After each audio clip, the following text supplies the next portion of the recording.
L'émission Club d'élite de ce dimanche 15 mai 2022 a été une occasion pour les panélistes de révéler les tensions en cours à la présidence de la République. C'est désormais un secret de polichinelle, les fils politiques de Paul Biya se sont lancés dans la bataille pour la succession de leur maître. Pour Messonga Nyandig, ancien membre du comité exécutif du RDPC, le clan Ngongo est composé de bons petits voyous qui occupent des positions de pouvoir et de décision et qui ont décidé de mettre en place les 4 éléments de la mafia: le silence, la solidarité, la terreur, la prise de pouvoir, l'enrichissement. Point selon les révélations de l'universitaire, plusieurs camps proches de Paul Biya prient actuellement pour que le chef de l'État actuellement en Europe pour un court séjour privé ne rentre plus au Cameroun. Ils sont en train de dire dans les couloirs qu'il, Paul Biya, ne reviendra peut-être pas vivant. Prions pour que Paul Biya rentre mercredi vivant, parce que la vie de certains est quand est finie si Paul Biya revient en forme, a-t-il déclaré. Cameroun Web, vous l'annoncez, le chef de l'État Paul Biya a quitté le Cameroun samedi 14 mai 2022 pour un court séjour en Europe. La délégation présidentielle est composée de l'époux du chef de l'État Chantal Biya, du directeur du cabinet civil de la présidence de la République Mbrondo Yolo Samuel, du conseiller spécial du président, le contre-amiral Fouda, et du chef du protocole d'État Simon Pierre Bickel. Ce déplacement à la veille de la célébration de la fête du 20 mai surprend plus d'un. Les Camerounais savent que les courts séjours privés du chef de l'État peuvent durer plusieurs semaines voire des mois. Dans le sérail, c'est l'inquiétude. L'absence de Paul Biya, avec tout son premier cercle, renforce l'autorité du secrétaire général de la présidence de la République,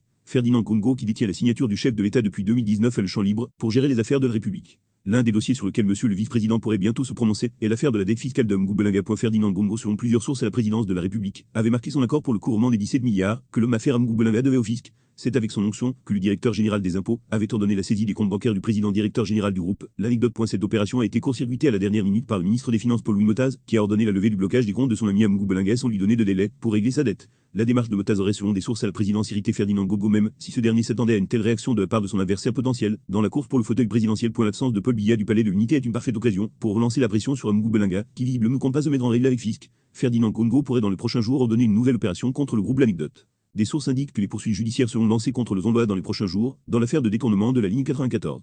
Ngongo avait déjà instruit les gendarmeries afin d'ouvrir une enquête. Les premières interpellations s'effectueront donc incessamment.